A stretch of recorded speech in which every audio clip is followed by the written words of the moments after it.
Hello and welcome to exam simplified. I hope आप सब अच्छे से होंगे। Jammu Kashmir public service commission has finally announced the dates tentative dates for Jammu and Kashmir combined competitive examination 2024। तो जो exam है वो 23 फेब को होगा, यानी कि संडे का दिन होगा। काफ़ी सारे बच्चे जो कहीं ना कहीं लग रहा था शायद मार्च के एंड में एग्ज़ाम होगा या मार्च के फर्स्ट वीक में होगा, तो उस कैजुअल अप्रोच के तई हमारी जो प्रिपरेशन है कहीं ना कहीं डीरेल हो रही है। हम पूरी तरह ना मेंस पे फोकस कर पा रहे, ना प्रीलिम्स पे फोकस कर पा रहे।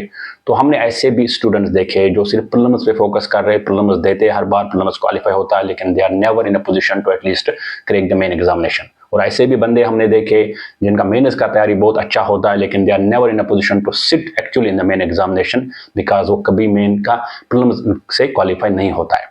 तो in such situation, so what you are going to do, because now we are having less than 28 days for the examination to go. So यहाँ पे जो भी important areas है, what are the important areas, which area has been asked regularly in the exam, what are the questions they have been asked, what are the topics, even micro topics also, we have listed them long back, right? We have sent the PDF to you, we have already asked that these areas are important.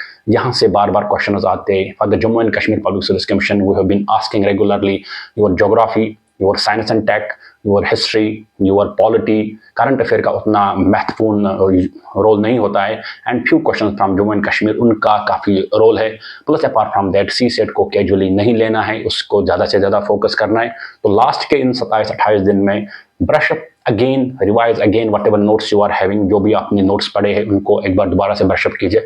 Specially science के part को ज़रूर पढ़ लीजिएगा, चाहे वो लूसन से पढ़ो, आप किसी और बुक से भी पढ़ो, या आप एनसीईआरटी के नोट्स अगर आपके पास है। साइंस से लास्ट ईयर 25 to 27 क्वेश्चंस आए थे। 25 to 27 क्वेश्चंस में आपका प्रीलिम्स निकल जाता automatically.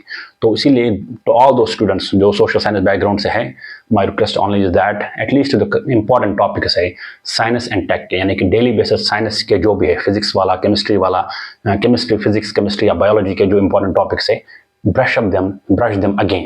Okay, this is very very important.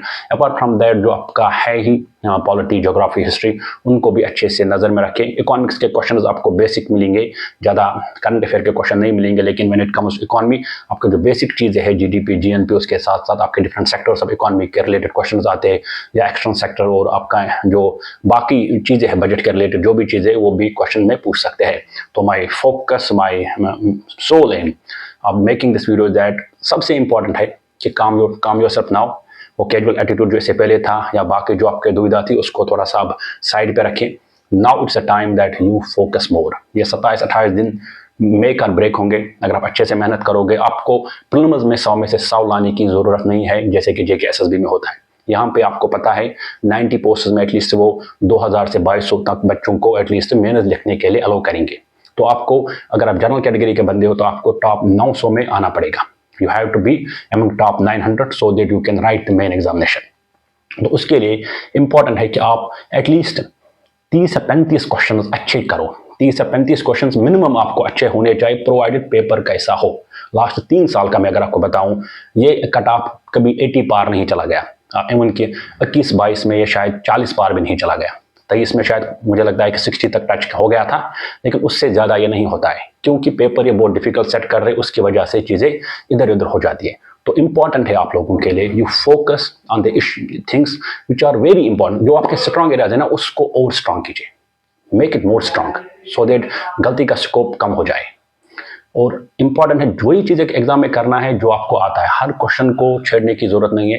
40 question भी अगर आप 100 में से करते हो, 40 में आप श्योर शॉट हो, 40 ही करते हो, 80 मार्क्स में आप आराम से मेंस में बैठ सकते हो आराम से। तो इसलिए ये डिपेंड करेगा कि ऑन गिवन डे जब एग्जाम होगा, पेपर कितना डिफिकल्ट होगा या ईजी होगा। लेकिन बाकी चीज़ें जो है वो फैक्टर्स आपको मद्देनजर रखने हैं कि आपको सारा पेपर करने की जरूरत नहीं है। You need to focus on areas which are very strong, जहाँ पे आपको 100% नॉलेज है, प्लस जो भी आपको एलिमिनेशन के टेक्निक्स है या बाकी चीज़ें, उनको फोकस करना है। Geography very important when it comes to JKPSC, बार बार क्वेश्चन आते हैं, उनके 10-12 को, उनके ज्योग्राफी और इन्वायरमेंटल इकोलॉजी को मिला के you will get at least 20 to 25 questions. तो बहुत इंपॉर्टेंट है science and tech, ecology and environment. अगर आप इन दोनों को मिला के अच्छे से चीज़ें करोगे, you are going to sail through to the main examination. Main के लिए हम फिर अलग से तैयारी कराएंगे the way we did it last year, जिसकी वजह से रिजल्ट्स भी अच्छे आए, कुछ लोगों का सिलेक्शन भी होगा फाइनल लिस्ट में। तो वो चीज़ें बहुत इंपॉर्टेंट है। सो यहाँ पे छोटा वीडियो ही रखेंगे, आपका टाइम ज़्यादा वेस्ट नहीं करेंगे। फोकस ऑन द एरियाज जो आपने पढ़ी है उनको दोबारा से रिवाइज कीजिए, ज़्यादा से ज़्यादा रिवाइज कीजिए, इनको स्ट्रॉन्ग एरिया बना दीजिए। सारा क्वेश्चन पेपर करने की जरूरत नहीं, जो भी आपने अभी तक पढ़ा है उसी को रिवाइज कीजिए, नोट्स यहाँ पे बदलने की जरूरत नहीं है। इवन कि अगर किसी ने आज तक करंट अफेयर नहीं भी पढ़ा है तो टेक ए रिस्क, मत पढ़ो, मेहनत के लिए दोबारा से उसके लिए फिर बाद में तैयारी करो, क्योंकि करंट अफेयर से उतने सारे क्वेश्चन ये नहीं पूछते हैं। लेकिन आप बाकी क्वेश्चंस को भी, उनका स्टैटिक पोर्शन आपका जितना स्ट्रांग होगा, ट्रस्ट मी, आप प्रीलिम्स के थ्रू सेल हो जाओगे आराम से। I wish you all the very best. अपनी तैयारी को जारी रखें, डिस्ट्रैक्शन, सोशल मीडिया, बाकी चीज़ों से कम से कम अपने आप को आप दूर कीजिए, और सोली फुल्ली हार्टली ये अटेम्प्ट आप दे दीजिए इस एग्ज़ाम को, और अपने साथ वादा कीजिए कि नहीं, इस अटेम्प्ट में एटलीस्ट मैं फाइनल लिस्ट में मेरा नाम आना चाहिए, उस लेवल की आपकी तैयारी होनी चाहिए। All the very best.